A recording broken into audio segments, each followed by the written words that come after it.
What's up, YouTube? This is Anthony at Ontario Firewood Resource. We got a good show for you today. I'm heading up to the area of Perth, Ontario. I'm on my way to make a stop for a fishing trip.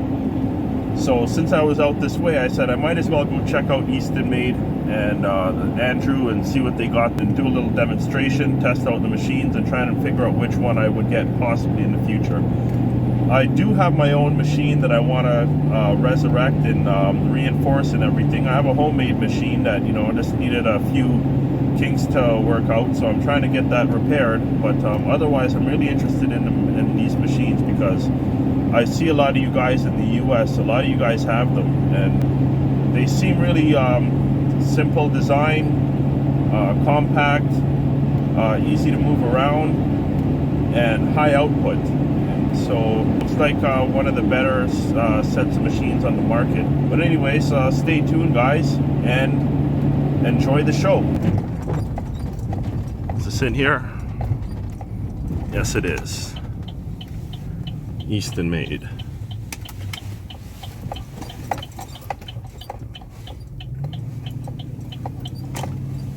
Okay, let's give Andrew a call. Let's start our little tour.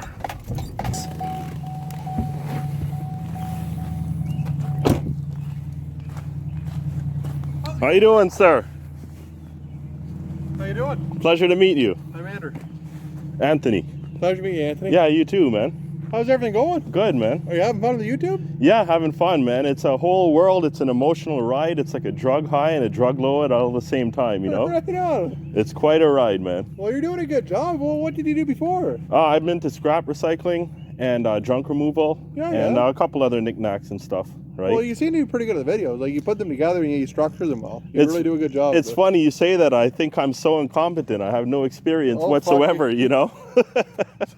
so some guys just put the camera on, like, it doesn't really go any further than that. Where are you fishing? Over by Mazenau. Where's Mazenau? That's just off 41, Calidar. Oh, yeah. Up there, yeah. Yeah, I know exactly where you are. Okay, yeah, man. Beautiful country up there. Oh, yeah, it's lovely, man. Lots of the shield rock and stuff like that, you know? There's an awful lot of that, yeah. Oh, yeah, man. Look at that lineup. Oh, sorry about the videos. You know what? I started off very awkward. Got a little better. I'm getting the confidence now. I got the stage fright, right? It's really, really hard when you first do it to actually be able to do that. Like, it's a very difficult thing, and it's a lot harder than what a lot of people seem to think it is. Exactly. I know when I started doing it was really difficult for me, but now that I do a couple of them weeks, so it's you get comfortable with it. Yeah, and I think that's what makes it fun. Like, watching all the different firewood guys. Like, everybody's got a different take on, and exactly. And it's pretty neat to see it. These machines here are machines that are typically, like, they need to be PDI'd or finished up. There'd be a little knick-knack or something that's missing on them, but oh yeah. Okay. so like that's an Axis. Axis. It's just missing log lift and conveyor on it. This is the 1222. Yeah, that'll be 1222. Yeah. 22 and then 1222, a 1222. Okay. 2 ultras, another 1222. That's a 16-foot conveyor actually going to the UK. Oh yeah. See the pans going to the UK. Oh yeah. Okay. Yeah, they do things a lot differently there. I talked to some guys out there, the way they do the firewood. They do a lot of things that are a lot different. Yeah, they cut the logs short and stuff. Yeah, right? a 9-inch wood's kind of standard over there. Yeah. And also too, they don't really care too much about hardwood because it doesn't get too cold out there, right? So they'll say they burn all softwood or they burn hardwood and softwood mix, and that's enough. They don't understand about here when it's like 20, 30 below, right? That's exactly so it. Exactly, you know. Yeah, it gets really cold. And yeah, then, man. So that one's 1222, another 1222. That's I'm not quite sure what that is. Is that not an old Champion? I think so, yeah. Yeah. Okay. IBC tote. Yeah, that's got our bulk oil in it, and we have an oil bin inside, but it's just not quite enough to actually fill our orders for the week. Okay. So we normally have to have the bulk bin full too. Okay. And then that one there's got a long pan on it. It's going to the UK. Oh yeah. That one's missing a pusher. That's a 2228. So that's what 2228 looks like. You can see that it's. If you look at the engine's obviously bigger. It has it is bigger. Yeah. Wow. Okay. And the wedge section at the back of it here is a lot heavier too. Oh yeah. Okay. Yeah. That's what 3/4. More than that. That's 1 inch. No, that's like 1.25 inches. That's wow. big heavy stuff. Yeah, big heavy plate. Oh yeah, okay. And then what do we have there? Another 2228. With the log lifters. Yeah. And yeah, another 1222.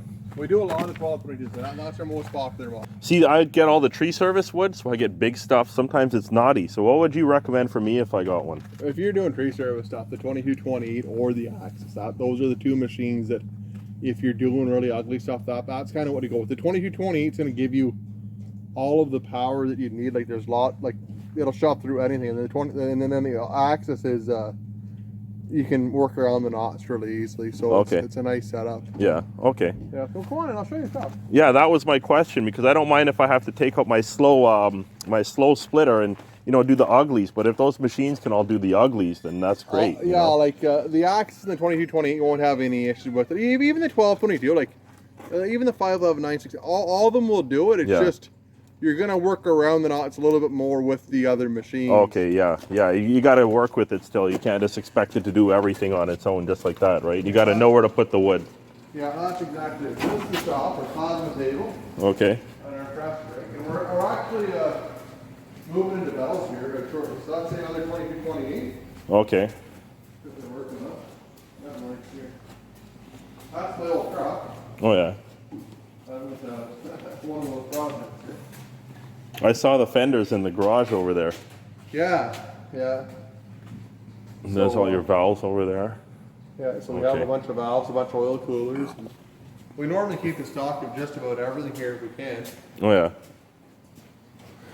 You see, I made a machine. Oh yeah. And it broke on me because hindsight is 2020. I understood how to make the hydraulic system, but I just didn't know about how strong metal was compared to hydraulics, right? And obviously you need a lot thicker metal, so I built a frame out of a 6-inch channel that was for a 35-ton machine. It would be a little. And it was torquing the 6-inch channel, right? Yeah. So I have to reinforce it with gussets. Yeah. Even there's a square tube sleeve, and there's a 1-inch plate standing on it. And it ripped the whole thing right out of the square tube, and it was like double welded and everything, Oh yeah. And that's you'd be amazed, and like with firewood, like wood's really hard to. It's really hard on things. For sure. You'll bend stuff you never thought you'd ever bend. Oh yeah. So this is pretty well the shop right now. Like we bought Val's Fire Processor. My dad owned Val's Fire Processor. So Okay. We're going to be moving in there, or moving the splitter operation into there in, I guess probably August. I'm hoping July, but I think it's going to be August by the time we get everything set up. Okay. Here, we'll go back. The guy just finished up Herman just finished up the 2228 with an attached conveyor on it. Oh, okay. So I'll show you how it works anyways. And that's where we do a lot of our sandblasting. We have a room that we sandblast in too, depending on the parts. Oh yeah, okay. Things etching the steel. If you just have smooth steel, the paint won't stick to it. Oh yeah, you need the rougher surface. Yeah, just a little bit though. That's exactly it. And that seems to be the secret to having the paint stick. Okay. We have a conveyor there ready to go out. Yeah. It's going out with, I did that, we did that Fast 37D, it's going with that conveyor. It's just, one of my friends is running it right now, putting a couple of cords through it before we send it off, just to make sure everything's right with it. Okay. And then this is the Woodyard back here. That's where I do most of my videos. Yeah, that's what I was hoping to see too. Okay. What's that in there? Red oak? Yeah, a lot of things. What's that? The wood box off for you. Show me this frame. Oh yeah, okay. Might as well. Oh, you split all the wood. That's how fast their machines are. Nothing to split, right? The guys probably wanted to play with. They just got this all done. Okay. So we have a little bit more welding and fabricating to do with it, but I'm gonna run this tomorrow. Yeah.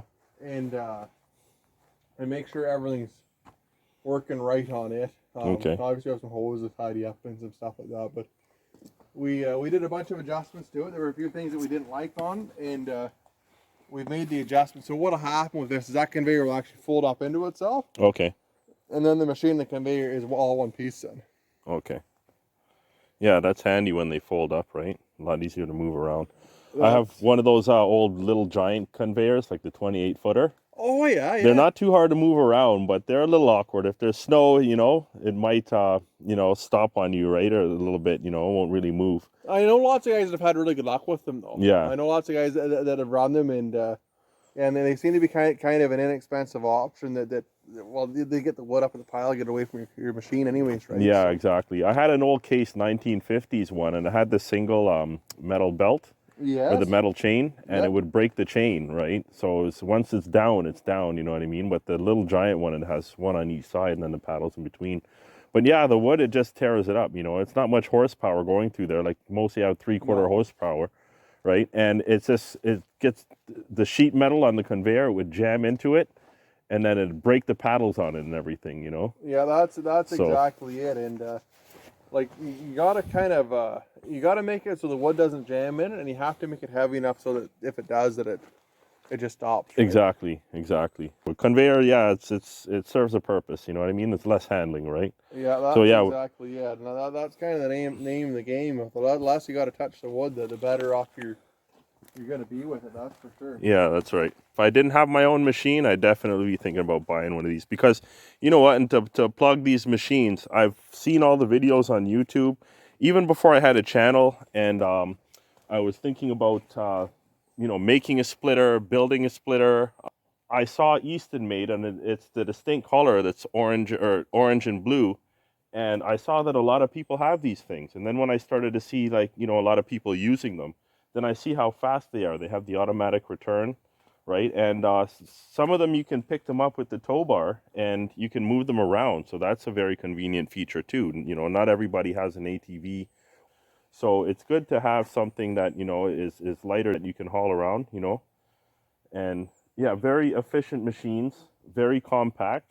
And like I said, I've seen so many guys on YouTube and they all love these machines. Yeah, and we have right now in terms of commercial splitters, we would have probably the lion's share of it in North America. I would think. Okay. There's a couple other guys that are doing a really nice job with them. Yeah. And they're I honestly don't think it matters what commercial splitter you buy right now. Like you're gonna be buying a good machine if you buy a commercial Yeah, that's right. splitter. Just they save so much time running one. Like this thing's down and back in about 6 seconds or so, and you're making 6 pieces at a time. Yeah. Okay. Yeah, the machine I built. You ever see the Tempest splitters? Yes, I have. Yeah, That's I'm what I very familiar with copied. it. Yeah. Oh, is that right? I copied that design. All right, on. Yeah, it's a little more compact. Instead of the unit operating this way, I made it to operate like this way, front to back, right? Oh, Instead yeah. of side to side. So Oh, it yeah, takes yeah. up a little less room. Yeah, I had some, not just the breakage with the beam, got my cutting edges hardened and it ripped the whole thing right out. Like the whole thing went brittle and it just ripped right out, right? So I had to start fresh with those, but then I just had to use the soft metal and you just got to harden the tips a little bit, like not the whole thing. Yeah. And yeah, so that broke on me too. But yeah, these things are, they need to be thick. Like look at the steel on this, guys. You know, that's what I was worried about. The thing is, when you look at these things on camera, they don't look that big. You know, even when I see guys splitting firewood, it's like, are you guys cutting your firewood too small? But no, like they're cutting the right size, and it's just these machines, they're so big and durable. Like, look at that, you know. Oh, look, there's one of those little grubs that you find inside the red oak. Yeah. Yeah, but they're usually like as big as my pinky finger. That's the thing. This is just a little guy. I try to take them bass fishing with me. Well, you know what? They would probably work really good for Oh, me. yeah, I man. bet you they would. Well, yeah, this is great to see all this stuff, man. I'd love to see a demonstration, of course, but if that's not in the workings, I mean, it's Friday afternoon. You already got the beer going, so whatever, man. You know. You could probably grab a couple logs and throw something through there. I haven't seen it run yet either. Oh yeah. Okay. Here, you give me that. Okay, sure. It's showtime.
Quieter than my conveyor. I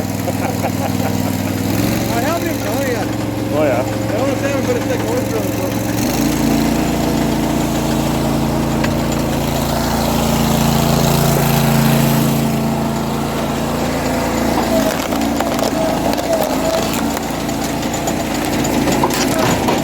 That's production right there.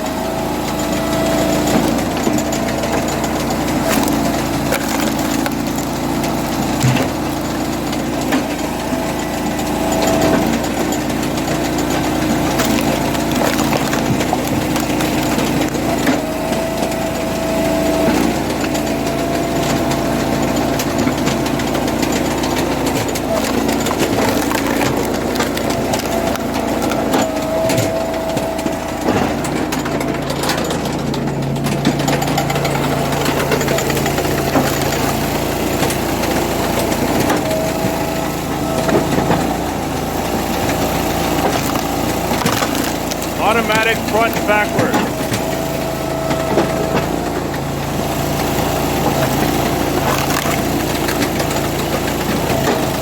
One flip of this switch, that's all it takes.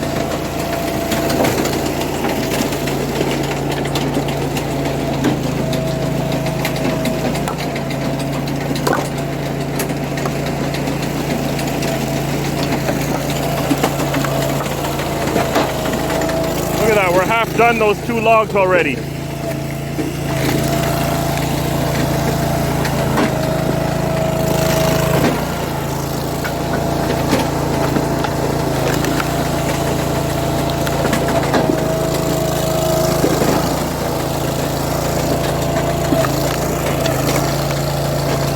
It's almost done.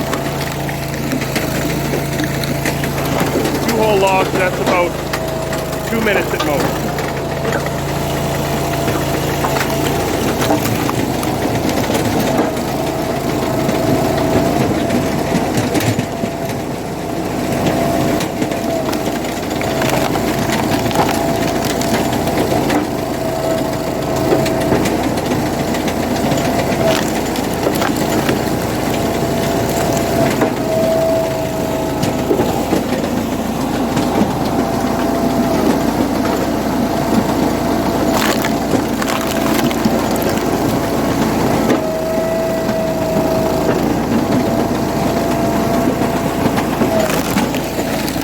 Last one.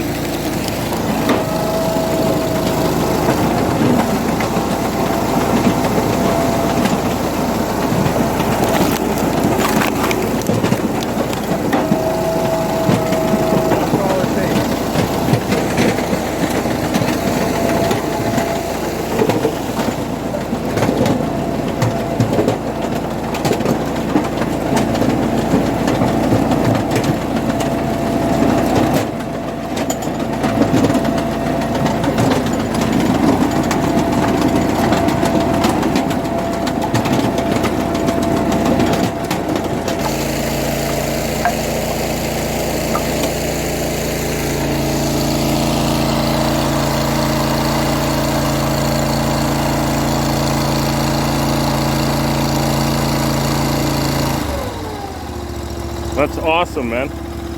I noticed you were hitting both of these levers. I see one is for just tilting this forward and back, right? Yeah, so what one does is that one lock on to go forwards, Yeah.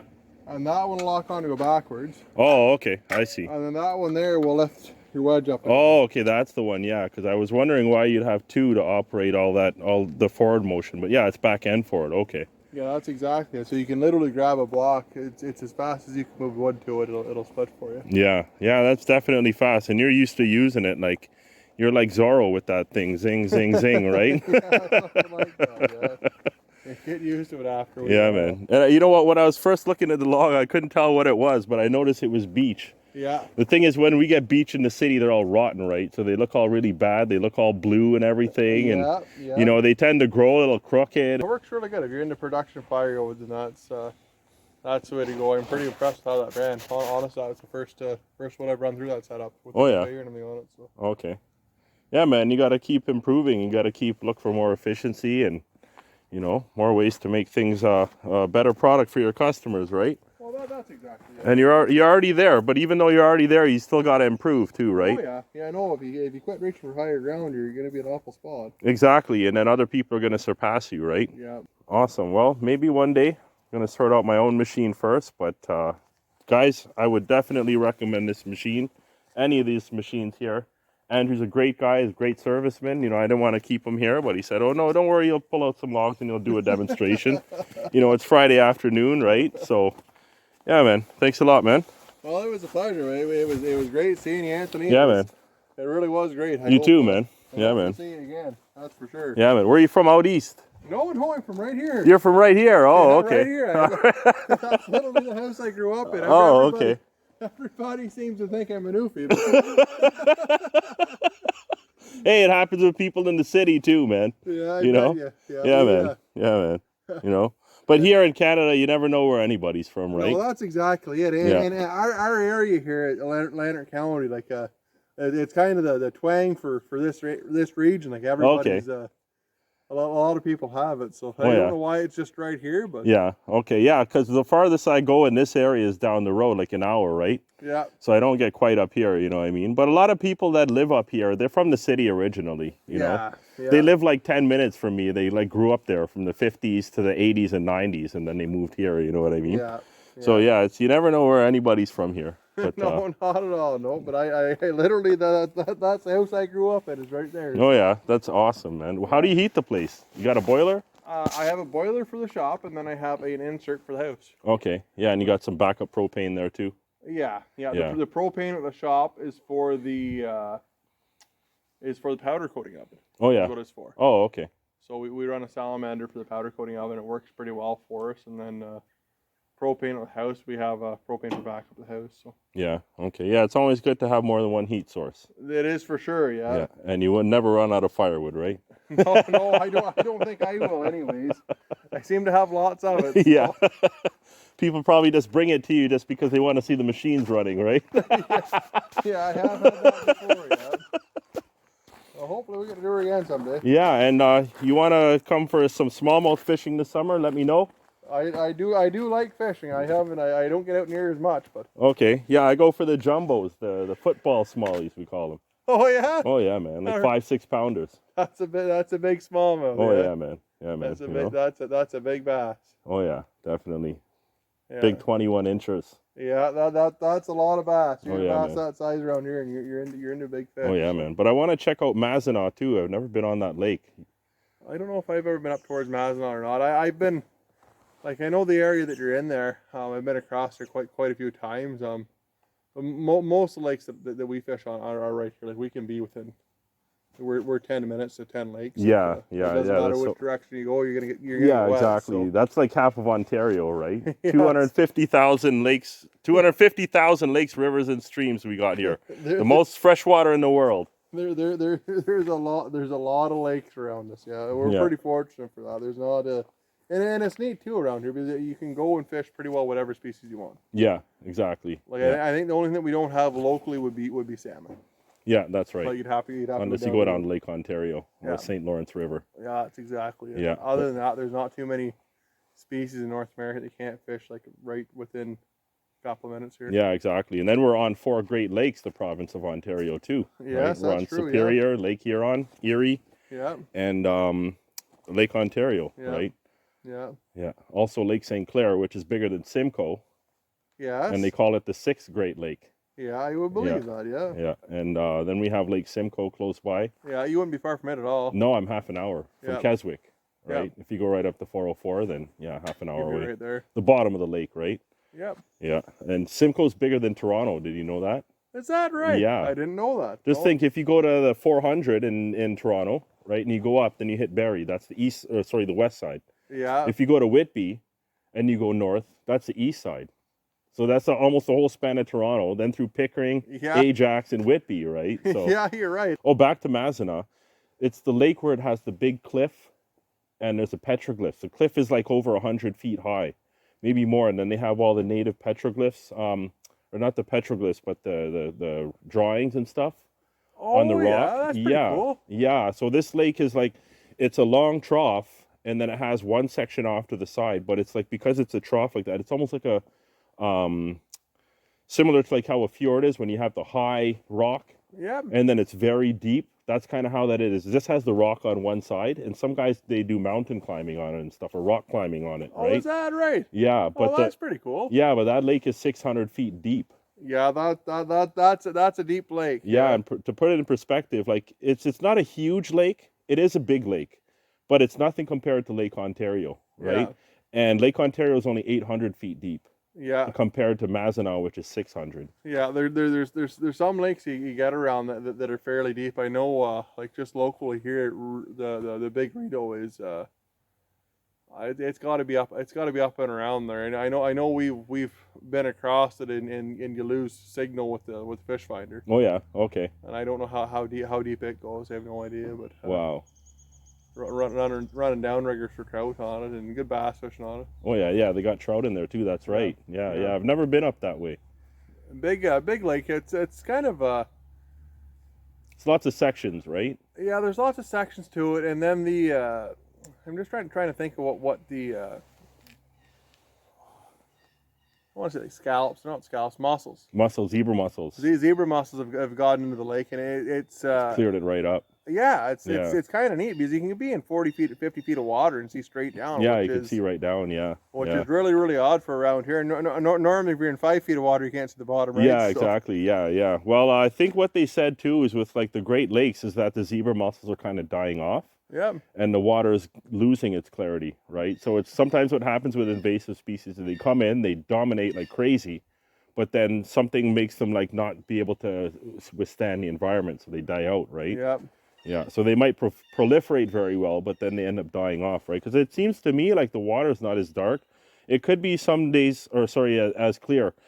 Some days, maybe I'm going up there when the water's a little turbulent and it's a little, it has a little murkiness because it's after a storm or some rain and it's stirred up and stuff. But I haven't really seen it like super clear, what's not too far from here is Clear Lake. Oh yeah. That lake's really nice. That lake, it's like probably clearer than the Rideau system. Is that right? Oh yeah, man. Like you have to go fishing at night there, because it's like 30 feet down. It's like a glass of water. It's like mineral oil or something. You know what I mean? Pretty cool. It's insane, man. I went there back in 2008, and we fished for pickerel at night, and they still had weeds at 40 feet down. And that's where we'd fish at night, over the weeds, right? So that's how clear it is. The sunlight just filters right down to like 40 feet of water. You know what I mean? Is that right? Oh yeah, man. Yeah, beautiful lake. Opiongo Resort we stayed at, and they got this nice big hill on that gradually drops down to the water's edge, right? Nice lake, And the resort where we stayed is just looking down the whole lake from the bottom to the top, right? Yeah. And we went after they opened the walleye season because they shut down the walleyes for some time. Oh, is that right? Yeah. Tomorrow's walleye opener. Well, I wish you good luck with it. Yeah. My brother's been at me to go. I don't know what I've got going on tomorrow yet. I haven't thought that far ahead of me yet. Yeah. I know everything's coming up soon this year, right? That's the thing. So all the opening seasons are a week early. I've heard there's even some spots now that have opened up bass for like bass in the spring. Oh yeah. Okay. I want to say like Napanee area, Belleville area. Oh yeah. They've opened up bass in the spring where you can fish from, I don't know whether it's like March until maybe like the middle of May. They open up a season. And then when the bass spawn, it's off. Oh, okay. Yeah. So like back up like the end of June, like normal. So after ice out and then post spawn. Yeah. Right. Or sorry. After ice out to pre-spawn. Yeah. Yeah. Okay. Yeah, which is something new for us, anyways. Right? Those guys down there, we haven't seen up here yet. Yeah, I was just down there off of 41 at Beaver Lake last weekend. Oh yeah. Yeah, my sister rented a cottage for her birthday, so we just hung out there for a bit. And I took the canoe out, right? Oh, right on. I'm against canoes for fishing, you know, and it just seems like the most awkward thing to me because I'm used to like the gas motor to get to your spots and the trolling motor to creep around, you know, or even the anchor, right? But in the canoe, you just gotta sit straight and no quick movements. I had nothing else in the canoe, so you know I was a little bit tippy. Yeah, but yeah, I took it out. I've done it when I was a kid. I said might as well, you know, make an adventure for myself. So that's what I did for my last video. And yeah, like I said, if you want to come out for smallmouth, we're there. Also, they have on Labor Day, they have a fireworks show at the end of the season and Labor Day weekend. So there's like 100 boats there, and it's like a big show too. It's not like, you know, some people threw an extra bucks. Right on. Yeah, it's a lot of fun, man. But then the fishing's not so good after that, right? No, it wouldn't be. No, it wouldn't be. It'd take a little bit for the lake to calm down, I would imagine. Yeah. But I find myself there, you know, I go for that, and I close down the summer, basically. I don't really come back up here, you know, because it starts getting cool at night. It gets dark earlier.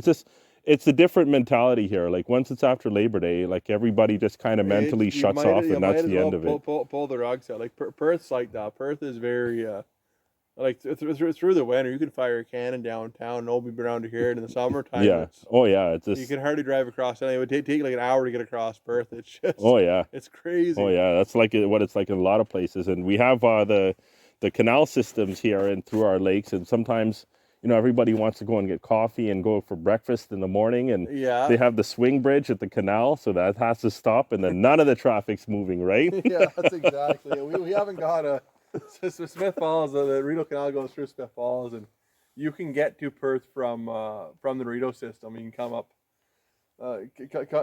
through. I think it's Beverages. Well, it might not be Beverages. I'm not quite sure which lock you need to come up through the Rideau, but it's it'll bring you up to Perth. But that Perth's like the last stop on the on the canal system. Okay. So it doesn't affect us a whole lot. So yeah, I've only learned about the whole Rideau system in the last like few years, right? Yeah.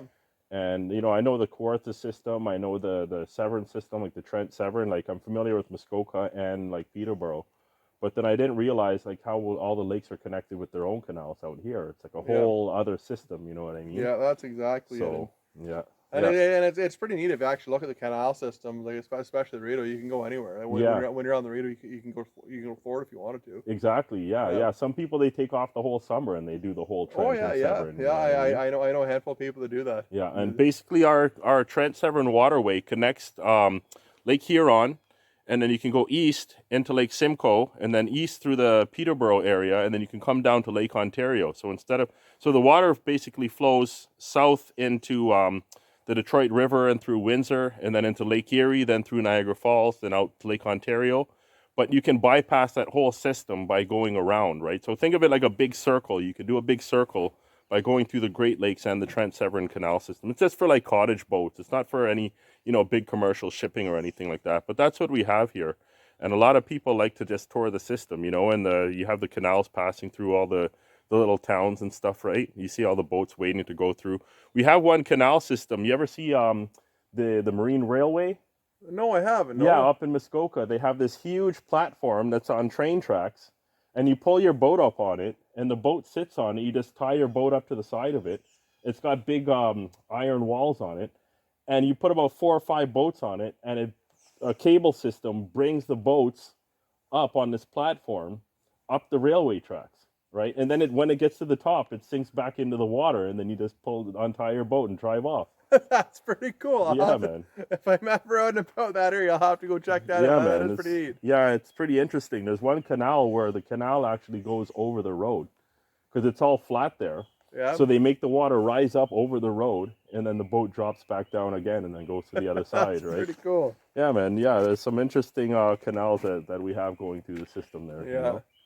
Yeah, man.